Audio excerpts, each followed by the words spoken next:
Deep in the Tarim Basin, radiocarbon dating on a strange fleet of wooden ships returned an impossible year, 1800 BCE. These ships were not sailing an ocean, but were buried in the heart of the Chinese desert, serving as coffins for a forgotten, isolated civilization. Nobody knows how they got there, or why they continued to build ships for a sea of sand. For nearly a century, the sheer scale of this anomaly was buried in scattered, untranslated colonial expedition logs and underfunded archaeological records. Early explorers traversing the lethal Taklamakan, a name translating to "go in and you won't come out," brought back fragmented tales of mummies in the sand. Shifting political borders and global wars ensured these accounts were dismissed by mainstream history as a localized myth, a mere footnote of the Silk Road. Before the silence fell, the Tarim Basin was a thriving, isolated pocket of life. It was a world sustained by ancient, powerful glacial rivers flowing down from the surrounding mountains, cutting deep green valleys into the arid expanse. The people who lived here felled the towering populous Euphratica trees and wove brightly colored Celtic-style tartan fabrics from the wool of their sheep. They carried a sophisticated textile knowledge unmatched in the region. They lived in profound harmony with the water, anchoring their entirely unique cultural identity to the rivers that gave them life, completely untouched by the outside world for millennia. The moment archaeologists pulled back the woolen blankets, they didn't find the remains of Silk Road merchants, but a genetic isolate that had vanished from the rest of the Earth at the end of the Ice Age.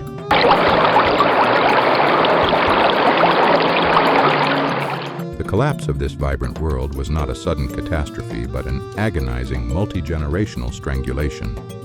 Sediment cores extracted from the Tarim Basin reveal a fatal turning point. The glacial meltwater feeding their fragile oasis simply began to fail as the climate shifted. As the rivers retreated year after year, the surrounding Taklamakan Desert began to close like a vice around their shrinking settlements. The inhabitants watched the life-giving water turn to mud, then to cracked earth, and finally to suffocating dust. The lush green canopy of the oasis withered into brittle brown husks, leaving their grazing herds to starve in the blistering heat. The air grew hyper-arid, stripping the moisture from the soil, cracking the riverbeds wide open, and burying their agricultural roots under suffocating drifts of encroaching sand. Generations passed, and the memory of the rushing rivers became little more than a myth. Yet the physical reality of their dying environment could not be ignored. Yet, inexplicably, as the lakes vanished and the landscape died a slow death around them, these people did not abandon their maritime identity. They did not pack up their woven tartans and march toward the mountains. Instead, they doubled down. They continued to fell the dying, twisted desert poplars. They carved this gnarled wood into the unmistakable shape of ships, expending immense, crippling physical labor in a landscape that was actively starving them to death. They were building a fleet for a sea that was turning to ash. But these weren't just a few lost vessels. Deep excavations revealed a staggering 330 boat coffins stacked 5 layers deep into the dunes, proving an entire society had been trapped here for over 2 millennia. They bound the planks tightly together with fresh ox hide instead of iron nails. In the brutal, arid heat, the hide shrank as it dried. This locked the vessels tight and perfectly sealed the bodies inside from the elements. By roughly 1450 BCE, the archaeological record shows the final layer of the Xiaohe cemetery was complete. The last boat coffin was lowered into the encroaching sand. It plunged the perfectly preserved body of the final generation and the absolute last physical evidence of their active society into complete, unbroken darkness. They spent 2,000 years building a ghost fleet for a dying oasis, burying their dead in upside-down ships until they finally drowned in an ocean of sand.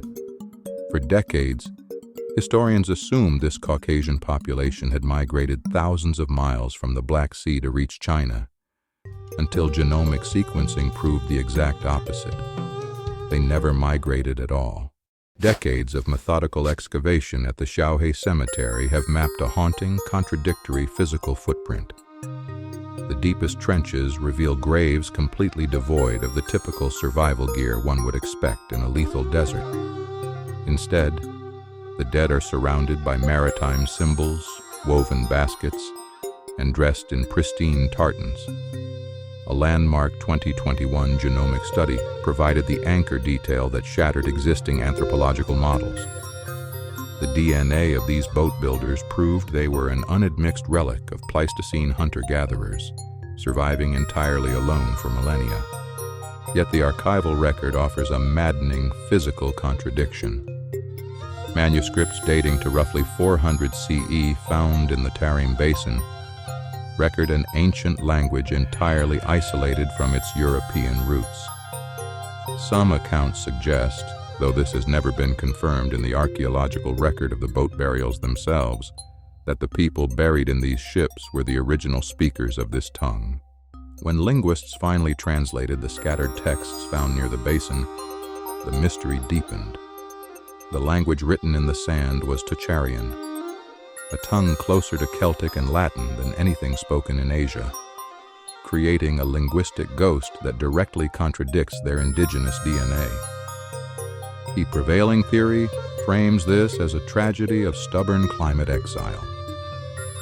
They argue that as the Tarim Basin desiccated, these people possessed a deep psychological inability to adapt their culture to the changing reality. This mirrors the slow, silent erasure of the Norse settlements in Greenland during the Little Ice Age. Just as the Greenland Norse fiercely maintained European pastoral farming and heavy woolen clothing in a freezing environment until they quietly starved, refusing to adopt the survival tactics of the indigenous Inuit who thrived on the ice around them. The desert boat builders clung to their heavy woven tartans and maritime burial rituals, while their oasis turned to dust. Yet this parallel falls short of explaining the sheer chronological scale of the Xiaohe site. The Greenland settlements lasted only a few centuries before the cold entirely extinguished their presence. But the Tarim boat builders endured for over 2,000 years in total, uncompromising isolation. For geneticists looking at the Pleistocene DNA, a much darker, more destabilizing reality emerges, one of multi-generational ritual defiance. Because their genome proves they were indigenous survivors of the Ice Age, they never knew another world. They didn't wander into the desert from the west. The desert simply grew around them.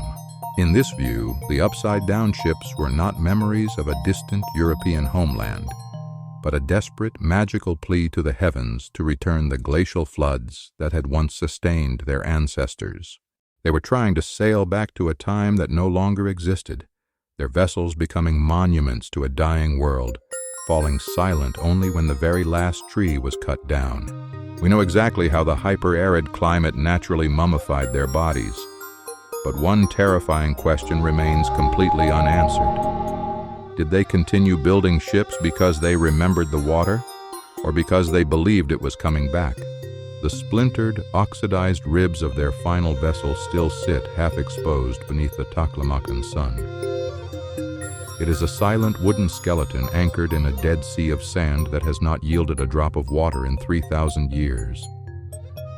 The upside-down boat coffin itself remains the ultimate tragedy, a vessel inherently designed for motion, exploration, and life, permanently inverted for stillness, isolation, and death. It stands as the physical manifestation of an orphaned people who fiercely navigated an ocean of sand when the real water was millennia gone.